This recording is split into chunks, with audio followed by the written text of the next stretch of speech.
ವಸ್ತುನಿಷ್ಠತೆ, ವಿಶ್ವಾಸಾರ್ಹತೆ, ನಿಖರತೆಗಾಗಿ ನೋಡ್ತಾ ಇರಿ ನ್ಯೂಸ್ ಪುತ್ತೂರು, ಜನಮನದ ಪ್ರತಿಧ್ವನಿ. ನಮಸ್ಕಾರ, ನೀವು ನೋಡ್ತಾ ಇದ್ದೀರಾ ನ್ಯೂಸ್ ಪುತ್ತೂರು, ಜನಮನದ ಪ್ರತಿಧ್ವನಿ. ನಾನು ಶ್ರೀಮಾ. ಇಂದಿನ ಪ್ರಮುಖ ಸುದ್ದಿಗಳು: ಪದ್ಮನಾಭ ಕೋಟ್ಯಾನ್ ಮನೆ ದರೋಡೆ ಪ್ರಕರಣ, ತಲೆಮರೆಸಿಕೊಂಡಿದ್ದ ಆರೋಪಿಗಳನ್ನ ಶೀಘ್ರ ಬಂಧಿಸುವಂತೆ ದಕ್ಷಿಣ ಕನ್ನಡ ಜಿಲ್ಲಾ ಮೂರ್ತೆದಾರರ ಮಹಾಮಂಡಲದಿಂದ ಮನವಿ.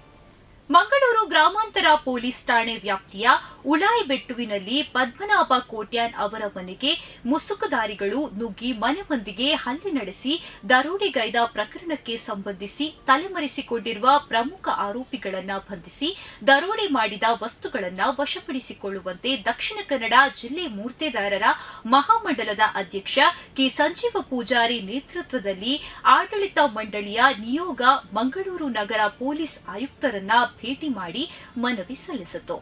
ಪಿಯುಸಿ ವಿದ್ಯಾರ್ಥಿಗಳಿಗೆ ಈ ವರ್ಷದಿಂದಲೇ ನೀಟ್ ಉಚಿತ ತರಬೇತಿ ಎಂದ ಮಧು ಬಂಗಾರಪ್ಪ. ಪಿಯುಸಿಯಲ್ಲಿ ವ್ಯಾಸಂಗ ಮಾಡುತ್ತಿರುವ 25,000 ಬಡ ಪ್ರತಿಭಾವಂತ ವಿದ್ಯಾರ್ಥಿಗಳಿಗೆ ಈ ವರ್ಷದಿಂದಲೇ ಉಚಿತವಾಗಿ ನೀಟ್ ತರಬೇತಿ ನೀಡಲು ನಿರ್ಧರಿಸಲಾಗಿದೆ ಎಂದು ಪ್ರಾಥಮಿಕ ಹಾಗೂ ಪ್ರೌಢ ಶಿಕ್ಷಣ ಸಚಿವ ಮಧು ಬಂಗಾರಪ್ಪ ತಿಳಿಸಿದ್ದಾರೆ.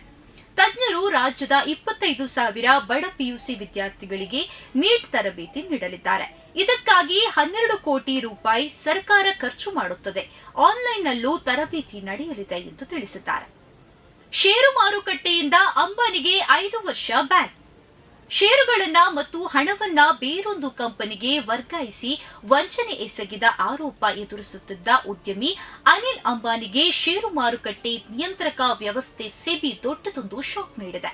ಅನಿಲ್ ಅಂಬಾನಿ ಅವರನ್ನ 5 ವರ್ಷಗಳ ಮಟ್ಟಿಗೆ ಷೇರು ಮಾರುಕಟ್ಟೆಯಿಂದಲೇ ಬ್ಯಾನ್ ಮಾಡಲಾಗಿದೆ.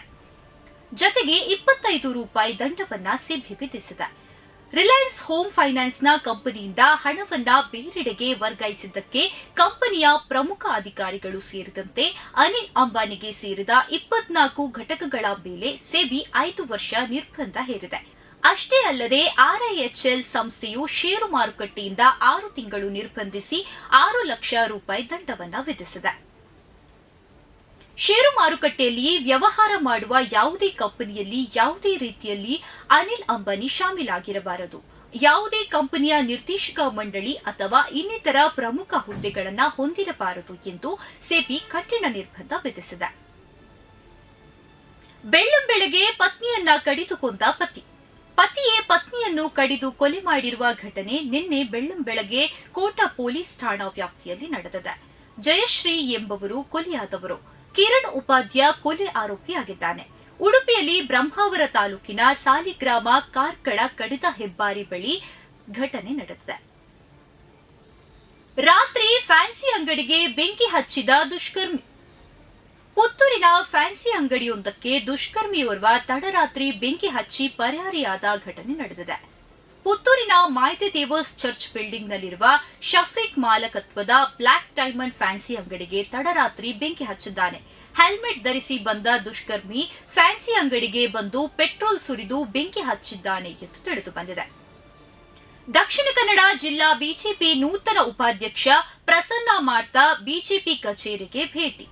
ದಕ್ಷಿಣ ಕನ್ನಡ ಬಿಜೆಪಿಯ ನೂತನ ಉಪಾಧ್ಯಕ್ಷರಾಗಿ ಆಯ್ಕೆಯಾದ ಪ್ರಸನ್ನ ಮಾರ್ತಾರವರು ಪ್ರಥಮ ಬಾರಿಗೆ ಪುತ್ತೂರು ಬಿಜೆಪಿ ಕಚೇರಿಗೆ ಭೇಟಿ ನೀಡಿದರು. ಅವರಿಗೆ ಮಂಡಳದ ವತಿಯಿಂದ ಗ್ರಾಮಾಂತರ ಮತ್ತು ನಗರ ಮಂಡಲ ಮಾಜಿ ಅಧ್ಯಕ್ಷರುಗಳಾದ ಸಾಜಾ ರಾಧಾಕೃಷ್ಣ ಆಳ್ವ, ಪಿ ಜಗನ್ನಿವಾಸ ರಾವ್ ಹಾಗೂ ಮಾಜಿ ಶಾಸಕ ಸಂಜೀವ ಮಠಂದೂರು ಆತ್ಮೀಯವಾಗಿ ಸ್ವಾಗತಿಸಿ ಶುಭ ಹಾರೈಸಿದರು. ಈ ವೇಳೆ ಮಾತನಾಡಿದ ಪ್ರಸನ್ನ ಮಾರ್ತಾರವರು, ನಿಮ್ಮೆಲ್ಲರ ಸಹಕಾರದಿಂದ ಹಿಂದುತ್ವದ ಆಧಾರದಲ್ಲಿ ಪಾರ್ಟಿಯನ್ನ ಪುತ್ತೂರಿನಲ್ಲಿ ಬಲಪಡಿಸಲು ಒಗ್ಗಟ್ಟಾಗಿ ಕೆಲಸ ಮಾಡುವ ಎಂದು ಹೇಳಿದರು. ಪ್ರತಿದಿನದ ಸುದ್ದಿಗಳಿಗಾಗಿ ನೋಡ್ತಾ ಇರಿ ನ್ಯೂಸ್ ಪುತ್ತೂರು, ಜನಮನದ ಪ್ರತಿಧ್ವನಿ. ಧನ್ಯವಾದಗಳು. ವಸ್ತುನಿಷ್ಠತೆ, ವಿಶ್ವಾಸಾರ್ಹತೆ, ನಿಖರತೆಗಾಗಿ ನೋಡ್ತಾ ಇರಿ ನ್ಯೂಸ್ ಪುತ್ತೂರು, ಜನಮನದ ಪ್ರತಿಧ್ವನಿ.